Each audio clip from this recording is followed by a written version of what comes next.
Assalamualaikum warahmatullahi wabarakatuh.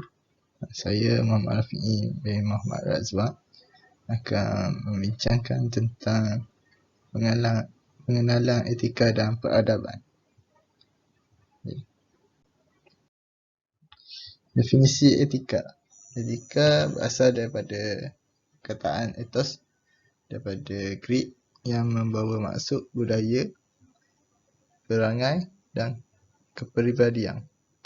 Dari segi bahasa, prinsip moral atau nilai-nilai akhlak, adat sopan santun dan sebagainya yang menjadi pegangan seseorang individu atau sesuatu kumpulan manusia.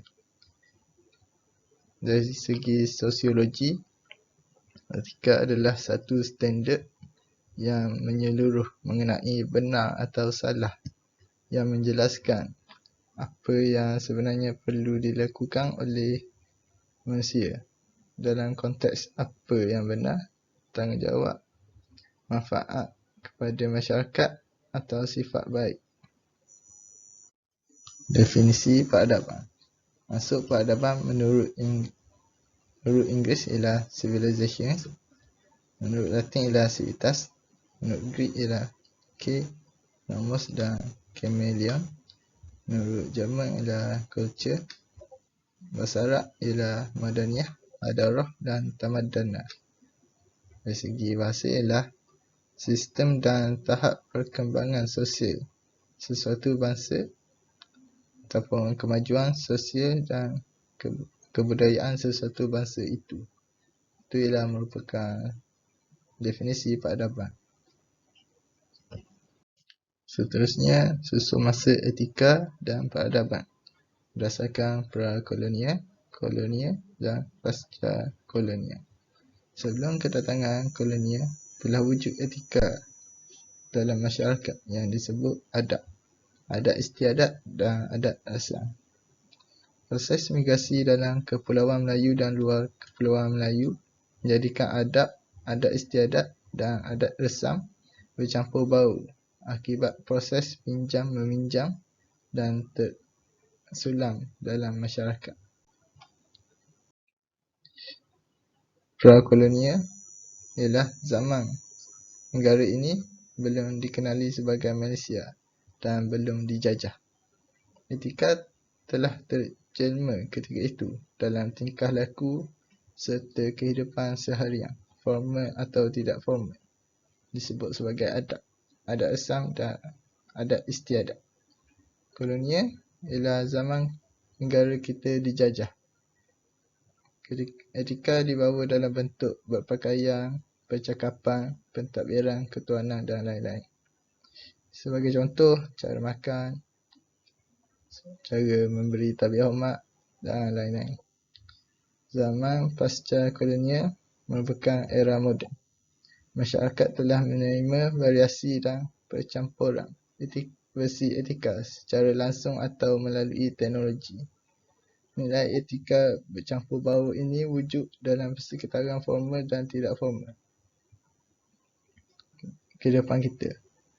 Kesawan kita ialah budi pekerti, tingkah laku dan budi bahasa kita merosot disebabkan kegagalan kita mempelajari dan menghayati etika dan peradaban negara kita. 1.2 pula, perbezaan etika dan akhlak. Perbezaan etika dan akhlak. Etika ialah merupakan ilmu pengetahuan yang berhubungan dengan upaya menentukan perbuatan yang dilakukan manusia. Manakala akhlak pula perbuatan yang telah tertanam kuat dalam diri seseorang sehingga telah menjadi kepribadiannya. Etika pula bersifat relatif dan berubah-ubah, yakni dapat berubah sesuai dengan tuntutan zaman. Juga etika boleh berubah-ubah mengikut tempat dan latar belakang budaya masyarakat dalam sesuatu tempat itu. Manakala akhlak pula bersifat tetap.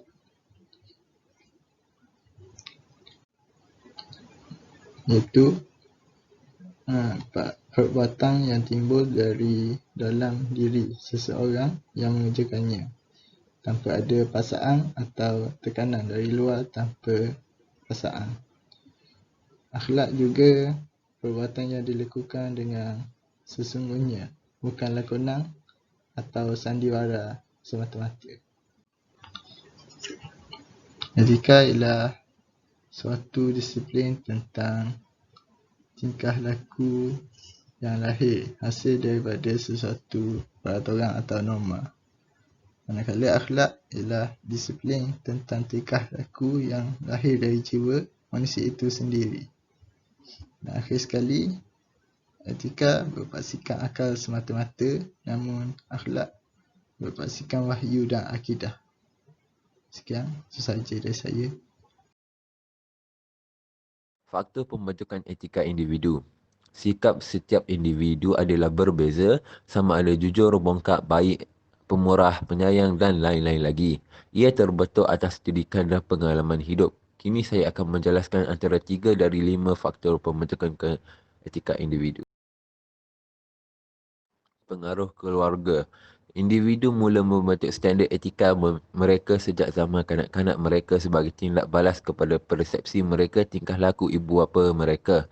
Kanak-kanak adalah lebih cenderung untuk menerima pakai standard etika yang tinggi jika mereka melihat bahawa ahli keluarga mereka mematuhi piawaian yang tinggi. Dan jika mereka menerima ganjaran untuk mematuhi dan hukuman kerana tidak mematuhi piawaian. Yang kedua, kasih sayang. Alam kehidupan remaja bermula dari sebuah keluarga.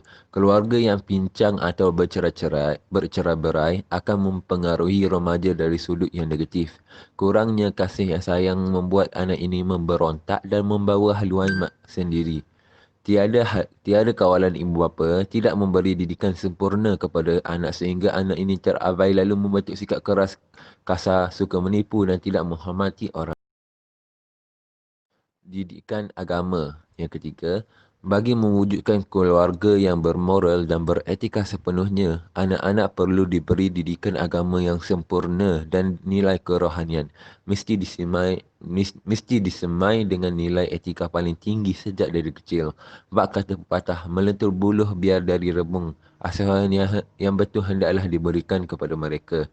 Agama membimbing setiap orang ke jalan yang kerangka menganalisis etika dan peradaban. Tahap penghayatan etika dan peradaban adalah berbeza dan dipengaruhi oleh perkembangan sejarah, struktur sosial dan biografi masyarakat berkenaan. Okey, saya akan menerangkan kepentingan dan penghayatan etika dan peradaban. Individu. Setiap individu dapat mencapai kualiti khidmat yang lebih tinggi, terutamanya apabila dia menyelesaikan tugas dengan berdisiplin. Contohnya, pensyarah yang mendapat anugerah kecemerlangan kerana menjaga tata kerja di samping melakukan tugas dengan baik.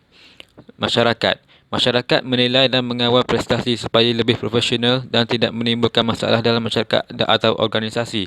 Contohnya, netizen Malaysia mengkritik sikap beberapa warga Malaysia yang tidak memakai mask untuk keselamatan diri dan orang sekeliling. Seterusnya ialah negara.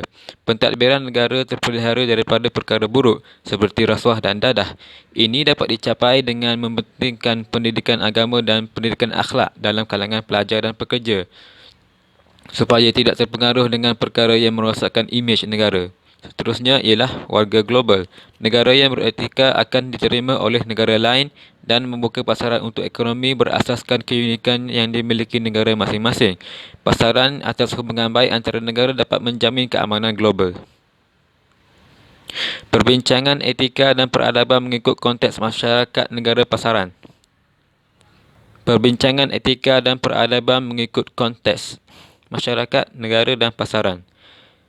Dalam masyarakat, kebanyakan masyarakat mengamalkan etika menghormati orang tua, sama ada mempunyai hubungan darah ataupun tidak. Ini kerana orang yang lebih tua sudah tentu lebih berpengalaman jika berbandingkan dengan kita.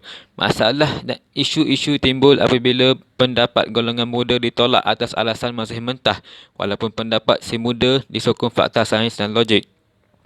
Dalam negara, peranan dan tanggungjawab negara dapat dijelaskan melalui peranan dan tanggungjawab raja-raja.